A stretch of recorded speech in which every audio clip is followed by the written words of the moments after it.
Well, if you're a parent right now, it seems like nothing is more anxiety building than the fact that kids may or may not be going to school. The school year is unprecedented with COVID-19, and we've got Dr. Anthony Chico. He is a medical director of emergency psychiatry at GBMC to help walk us through it. Thank you so much for being with us.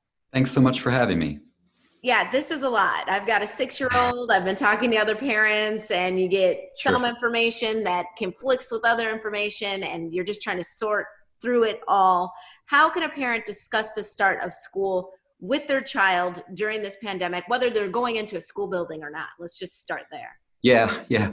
Well, I mean, first, the goal is to try to be open and honest with our children.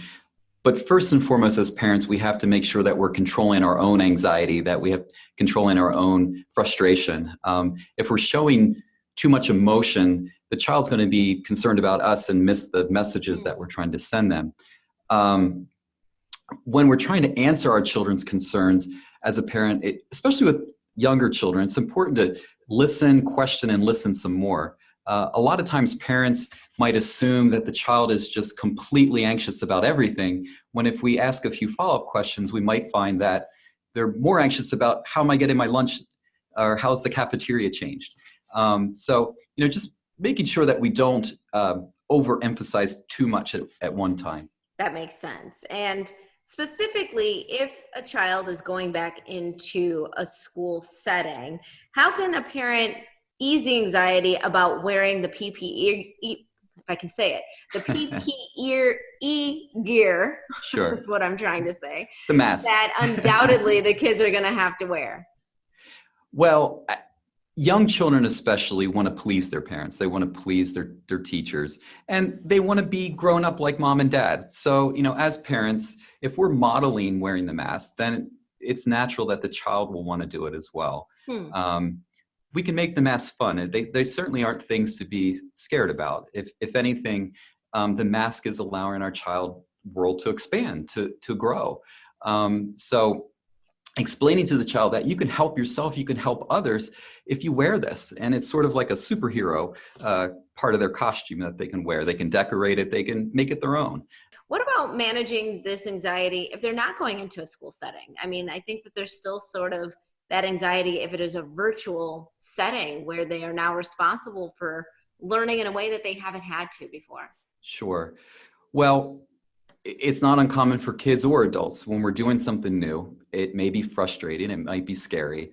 As parents, initially, whatever information we know that the school is going to be providing for their children, if we can just prep the child as to what they can expect, that's a good starting point.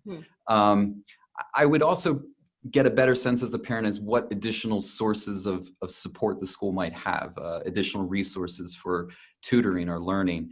So if our child does need that, we know what might be available.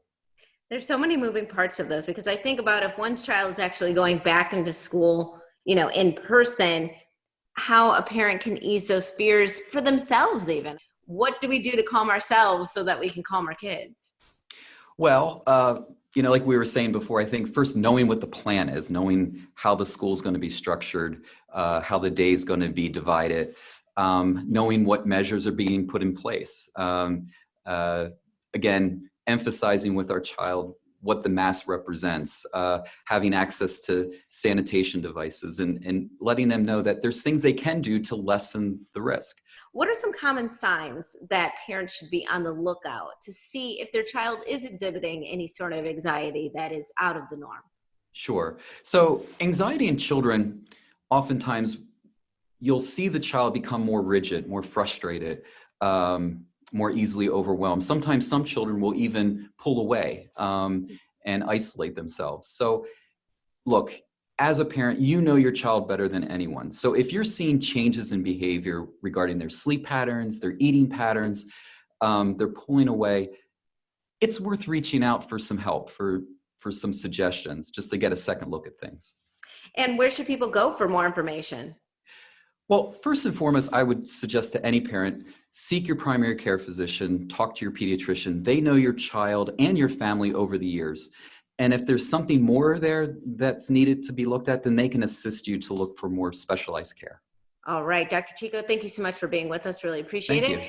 And we'll be right back with more Midday Maryland right after this. Stay tuned.